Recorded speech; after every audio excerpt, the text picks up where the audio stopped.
주십시오. 예, 장관님, 농협중앙회 그 심경분리 사업 지원하기 위해서 5조 원 지원하는 그 예산이 서 있지 않습니까, 그죠? 네. 4조 원은 2차 보전으로 지원하고 1조 원은 현물 출자하도록 되어 있는데 그 중에서 도로공사 5천억은 아무 문제 없는데 사는 금융지주가 내놔야 될 5천억의 현물은 이게 지금 지지부진하지요. 네. 예. 뭐 국기개정위원회 지금 동의를 받아야 됩니다. 그래서 이게 이제 이걸 해주자면은 동의를 받아야 되는데 예, 사는 법에 따르면은 지분 매각의 선결 요건이 있지 않습니까? 네. 외화 채무에 대한 정부의 지급 보증 동의가 필요한데 이거 해줄 수 있는데 이거 해줘 버리면 다음에 혹시 사는 자체를 민영화할 때 이 빗장을 풀어주는 것이 그렇게 되기 때문에 일부 의원님들 반대하고 해서 안 되는 거 아니에요, 그죠? 네. 예. 그런데 이제 이것 때문에 농협 쪽, 농림부 쪽 이렇게 국회 쭉 이렇게 저한테도 찾아오고 이렇게 하는데 보니까 외국인들한테 대한 지급 이 동의를 얻어낼 때 해외 채권자들한테 동의서를 보내가지고 전부 다 동의를 얻었더라고요. 근데 이분들이 소송 가능성, 그 다음에 이제 농협 자체 신용 등급 강등, 농민 지원 사업 자체가 지금 이루어지지 않는 지연, 이런 걸로 되어 있는데, 이게 이 정부 내에서 사는 민영화 가능합니까? 불가능하고요. 민영화라기보다는 뭐 어쨌든 법은 지금 그 마련이 돼 있는데 가령 10월 달에 국회에서 동의를 해 주신다 해도 채권자 동의 절차, 상장 심사 등을 거치면 내년 7월이 돼야 IPO가 될 수 있을 것 같습니다. 그래서 이 부분은 좀 이렇게 차관님이 그 반대하시는 의원님들 찾아가든지 해가지고 이거 조건을 좀 이렇게 의결을 하면서 부대 여건 이런 거 갖다 걸면 어떤가 싶어요. 사는 지분 추가 매각할 때는 국회 소감상의위원회에 보고하고 협의할 것 이렇게 해서 빗장을 이렇게 걸어 놓으면은 이유는 해결되고 다음에 민영화 IPO 쪽은 좀 이렇게 추진이 안 된다 하는 것을 좀 이렇게 설명할 필요가 있다고 봅니다. 어떻게 보십니까? 뭐 여러 가지 그런 방안을 포함해서 뭐 건설적인 대안을 저희들이 검토해 보겠고요. 하여튼 오늘 그런 질의를 뭐 창의적인 대안을 주셔서 감사드리고 기획재정위원회에서도 좀 더 사실 농협의 어려움 등을 감안하셔가지고 어떤 형태로든 이 정부가 출자를 할 수 있도록 좀 도와주시면 좋겠습니다. 예, 기재부에서도 저 간부들이 좀 적극적으로 설명을 하셔야 된다 봅니다. 그 다음에 이제 그 본질이 때 했던 부분 농수축협 그 배당 소득 비과세, 이자 소득 비과세 관련해 가지고 이 해당되는 분들과 전부 한번 지역에서 모여 가지고 간담회 한 것을 정리를 했는데 한번 같이 들어봐 주시고 간부님들 같이 들어봐 주시고요. 우선 그 배당 소득 그 비과세 쪽은 당초에 그 출자할 수 있는 자격이 농민이나 어민들 아니면은 못하게 돼 있다는 겁니다. 그렇기 때문에 이걸 이렇게 비과세를 해주면은 혜택 받는 사람이 농어민, 서민들에게 직접적으로 혜택을 받게 되고 실질소득과 관련이 되는데 만약 이거를 그 과세를 하게 되면은 돈도 좀 빠져나갈 거고 자본 확충도 어려지고 그 돈 모아가지고 농어민 지원하는 사업을 축소할 수밖에 없다 하는 게 그분들 의견이고요. 이자 소득세의 문제는 맡겨놓은 돈에 1천만 원 미만 맡겨놓은 사람들이 43%입니다. 거의 이제 적은 돈을 맡겨놨는데 만약 일몰이 종료되면은 전체 비과세 예탁금 중에서 한 50조 원 정도는 인출에 가버릴 거다. 그렇게 되고 한 40%의 조그만 조합들이 적자로 전환될 수밖에 없다 하는 어려움을 얘기를 했습니다. 그 다음에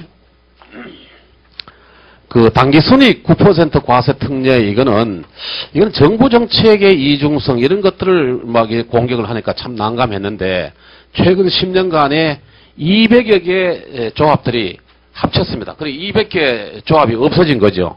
예, 통합이 됐는데 앞으로 300개 정도는 추가로 이렇게 그 합병을 하게 되는데 금년부터 농림부에서는 합병 장려를 위해 가지고 정부에서 20억 지원하던 것을 30억으로 올려 지원하고 중앙에서는 또 50억 지원하던 것을 70억으로 올려 지원한다고 해서 그 통합을 합병을 그 촉진시키고 있는데 그렇게 합병해가지고 수익을 좀 올려놨더니만은 그 다음에 그만 돌아오는 것은 세금 부담이다.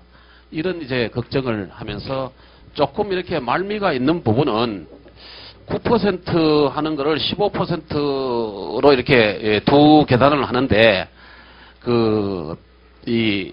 전체적으로 그 단기 수익 규모가 큰 쪽은 좀 이렇게 좀 일부 과세하는 것도 용인할 듯한 그런 여지가 좀 보입니다. 이 부분에 대해서 한번 이렇게 그 국회에서 심의할 때 정부 측 의견을 이야기해 주시고 전반적인 방향에 대해서 짧게 장관님께서 한 말씀 해주시죠. 네. 네, 정부 입장은 여러 차례 설명을 드렸기 때문에 반복할 필요는 없을 것 같고요. 그 의원님께서 제시해 주신 자료를 저희들이 적기 참고하겠습니다.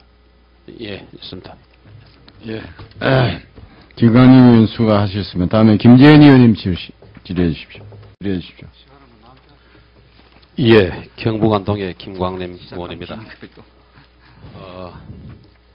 연일 기재부 공무원들 굉장히 고생이 많으시고요. 장관님, 네. 12월 10일 때면 기획재정부 세종시 가시죠? 네, 저희들이 그렇게 기대하고 있습니다. 예. 그래 보면은 이 과천에서의 국감이 오늘이 이번 기회가 마지막이 될 것 같은데요.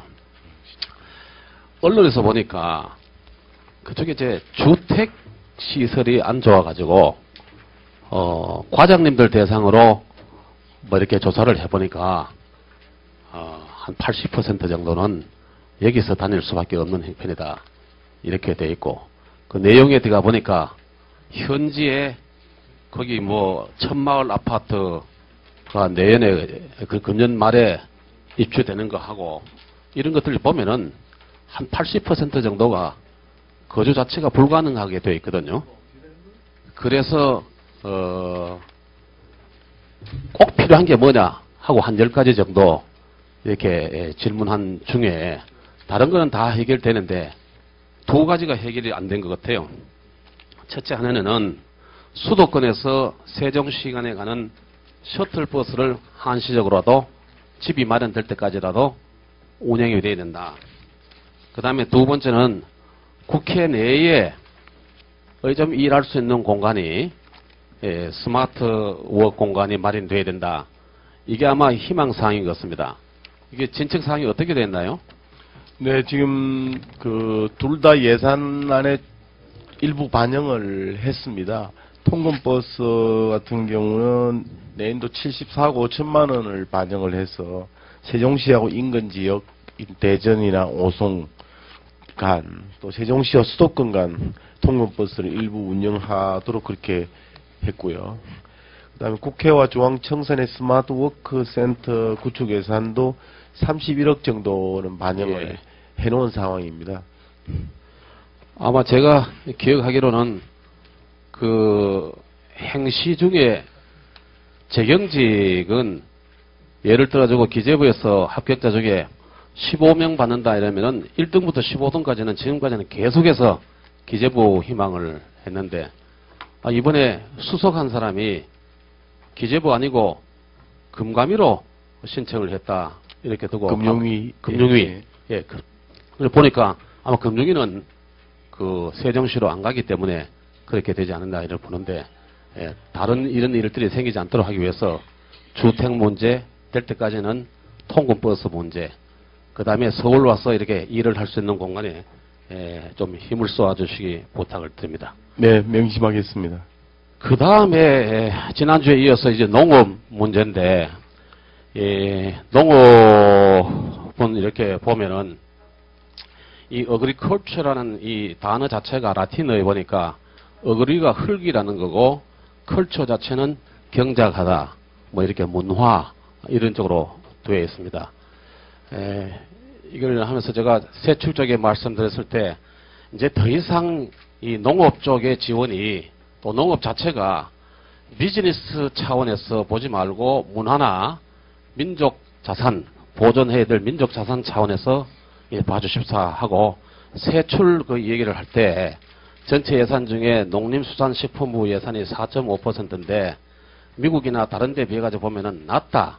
근데 이 정도는 계속해서 유지를 해 주셔야 된다 하는 질의 내용에 대해서 장관님께서 재정에서 차지하는 비중이 아니고 GDP에서 차지하는 비중으로 보면 그렇지 않다.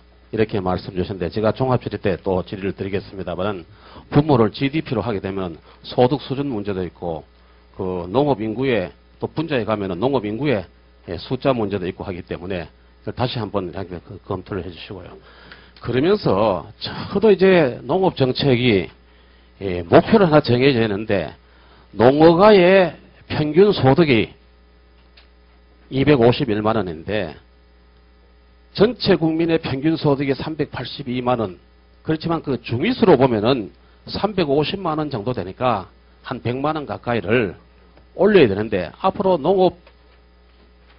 농업 쪽에 지원하는 예산이나 조세 지출 정책 운영하는 과정에서도 이걸 기준으로 해가지고 좀 이렇게 생각해 주십사는 것을 장관님께도 말씀드리고 간부님께도 말씀을 드렸습니다. 오늘은 세출 쪽에, 조세 지출 쪽에 말씀을 드리겠습니다.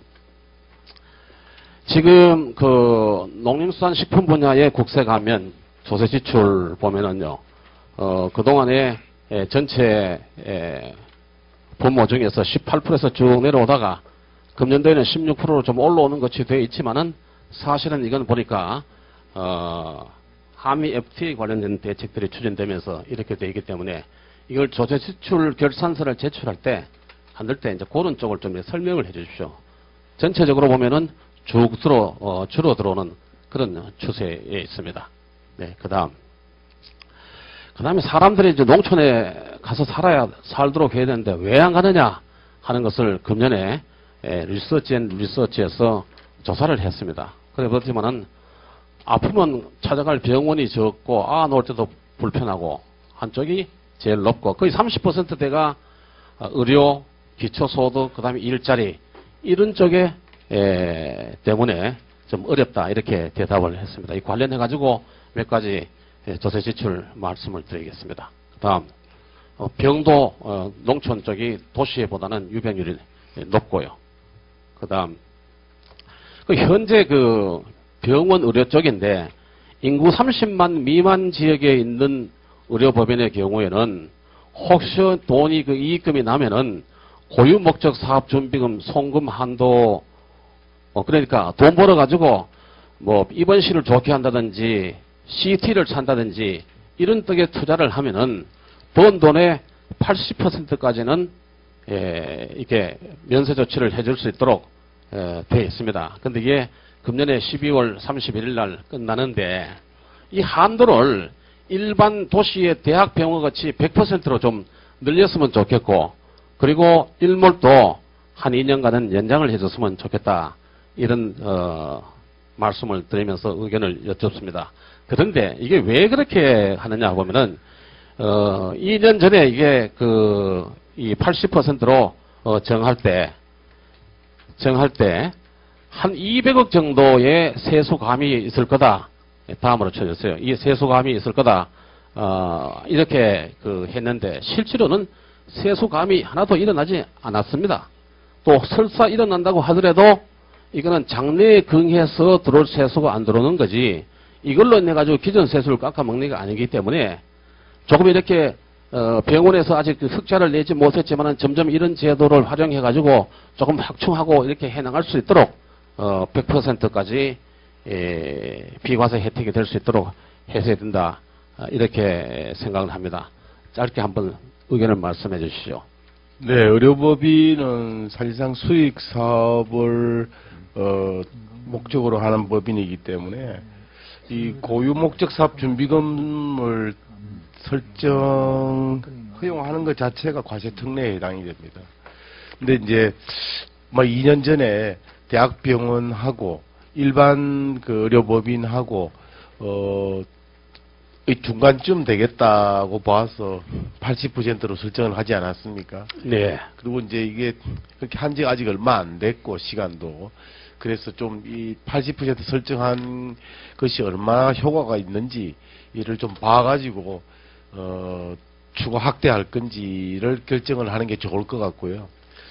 저희들로서는 100%까지 가는 것은 일반 그 의료법인보다 지금 일반 의료법인 50%인데 그보다 더 예. 우대해주고 있는 걸 너무 과한 우대가 아닐까 하는 그런 뭐 좀 신중론을 가지고 있습니다. 예, 이게 저 대상이 인구 30만 미만의 농촌 지역을 대상으로 하는 네. 걸 한번 생각해 주시고 2년 동안 했지만은 전혀 세수감이 일어나지 않았다. 초기라서 하는 것을, 아직까지 예, 그런 면도 있습니다.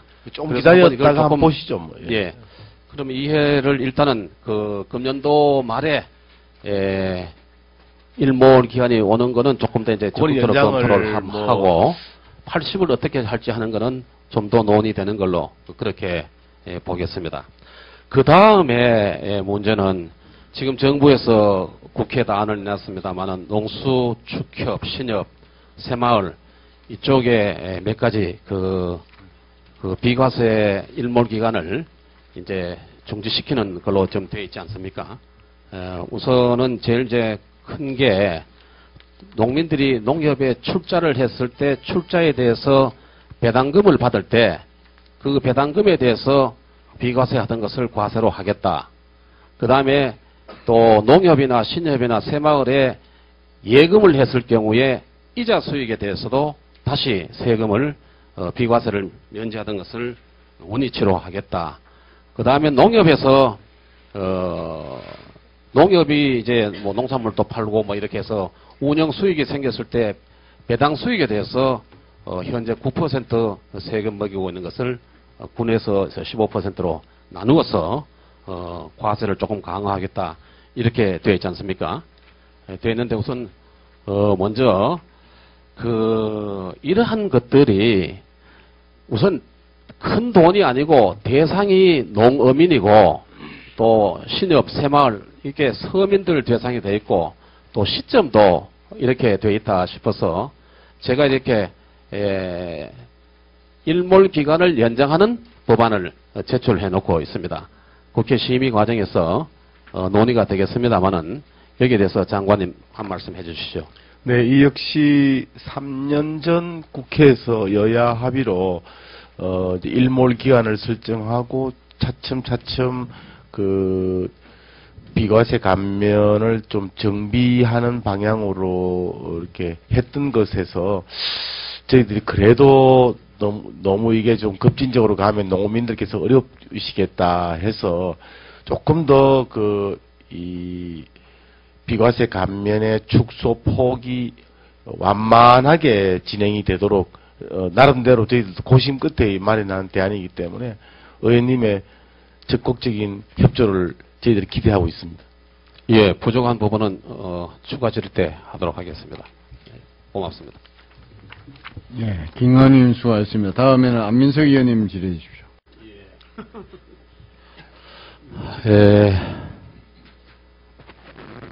간사라는 게 보니까 참 힘든 자리겠습니다. 사이에 끼어서 죽는 자리가 간사라는 선배 의원님들 말씀도 계셨습니다만은 사실은 이제 18대 때에 쭉 관례를 보면은 잘 이렇게 진행이 되어 왔는데 지금 김현미 간사님도 굉장히 어려운 지경입니다만은 우리 나성린 간사도 당신 협상 가서 그 뭐 하는 게 그 뭐냐? 우리 굉장히 그 의원들 간에 질책이 많습니다. 예를 들면은 유례 없는 전임 이 자리에서 장관 하셨던 분을 증인으로 채택할 때 그래 되면 전부 정리되는 줄 알았어요. 근데 그거는 그거대로 가고 또 다른 문제가 또 있고 또 이렇게 또 우리 여당 간사님 말씀하시는 거 보면은 그거 되면은 또 끝나는 게 아니고 또 뒤에 또 이렇게 리스트가 또 준비되어 있고 막 이런 그 어려운 점이 있습니다. 그래서 이제 그 우리 존경하는 안민석 그 우리 선배 의원님도 국회 오래 그 하고 했습니다만은 우리 기획재정위가 지금까지 해왔던 것은 적어도 재판 중인 분은 모시지 말자. 뭐 이런 게 큰 원칙이 되어 있던데 그게 뭐 19대 와서 그거 통용되느냐. 뭐 이렇게 뭐 해서 또 얘기가 될 수 있겠죠. 또 직접 일감 몰아주기가 아닌 다른 거기 때문에 관계없다. 이런 주장도 있을 수 있습니다. 그러나 재판에 직간접적으로 영향을 미치는 경우에는 모시지 않도록 그렇게 쭉 해왔거든요. 그 왔는데 그 일감 몰아주기에 관한 한 경제민주화 쪽 내용을 보면은 사실은 우리 자당 내에서도 적극적인 그룹에 계시는 분, 또 소극적인 그룹에 계시는 분도 계시는데 일감 몰아주기 이 관행을 퇴치를 해야 되겠다 하는 이견의 여지가 없습니다. 그 다음에 또 여야 간에도 경제민주화 소극 내용에 보면 일감 몰아주기에 대해서 이걸 제대로 입법화 해가지고 막아야 된다 하는 데는 그 없기 때문에 굳이 그 재벌 초수를 재판 중에는 재벌 청수를 증인으로 세워놓고 또 하다 보면은 제가 이렇게 5년째 되는 거 보면은 꼭 그 업무만 따지는 게 아니고 오면은 여러 가지 또 이렇게 얘기할 수밖에 없지 않습니까? 근데 사실은 그 재벌 총수 모시는 거 하고 전직 장관님 모시는 거 하고 이래 가지 정리가 일괄해서 되는 걸로 아는 게 우리 새누리당의 의원들 일반적인 생각이었습니다. 근데 그 사이에 좀 간극이 있으신 것 같아요. 그래서 이 부분에 대해서는 지금까지 한 번도 표결에 붙여서 정의 채택한 경우가 없었기 때문에 조금 더 이렇게 나성민 의원이 본인 또 결정이 안 되니까 또 어디 가서 또 확인도 좀 하고 이런 것 같아요. 조금 시간을 주시고 질의를 계속해서 하시다 보면은 나성민 의원 오시면은 한 번 더 그 양당 간사간에 중간에 끼어서 압사하지 마시고 좀 이렇게 방법을 좀 내셔가지고 좀 이렇게 양쪽에 전부 이렇게 원만하게 될 수 있도록 했으면 좋겠습니다. 사실은 그간 협상 과정에 있었던 걸 말씀 안 드리려고 그러다가 말씀을 드렸습니다만 우리 김현미 의원이 고생하고 계신 것만큼 나성민 의원에 대한 우리도 뭐 질타가 많았습니다. 아마 본인도 못 빼겠을 거예요. 예, 이 점을 이해를 해주시기 바랍니다. 말씀하세요. 예, 왜 이렇게 어디 행방이 어디 계시는지 궁금해하지 않았겠습니까? 아마 안민석 의원님이 생각하는 방향대로 여러 가지를 확인하는 그 발전적인 그런 협의를 지금 계속하고 있는 줄로 알고 있고, 업무를 해태해서 하고 하는 것은 아니고, 본인이 이제 감당 밖에 있는 일들이기 때문에 조율하고 있는 중이다. 이렇게 생각하시고, 회의 진행하면은 괜찮은 결과가 나올 걸로 생각을 합니다. 아마 돌아올 겁니다. 근데 지금 어디 가서 확인하고 계시는 것 같아요. 그렇게 일을 하시고, 다시 전화를 해서 확인하겠습니다. 네.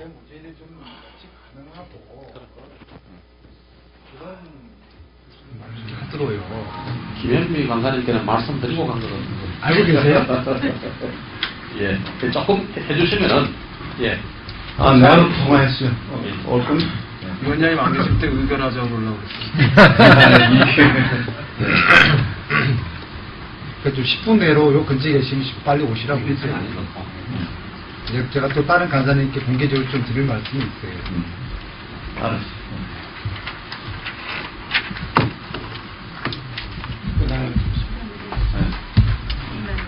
예, 다음에는 이만우 의원님 질의해 주십시오.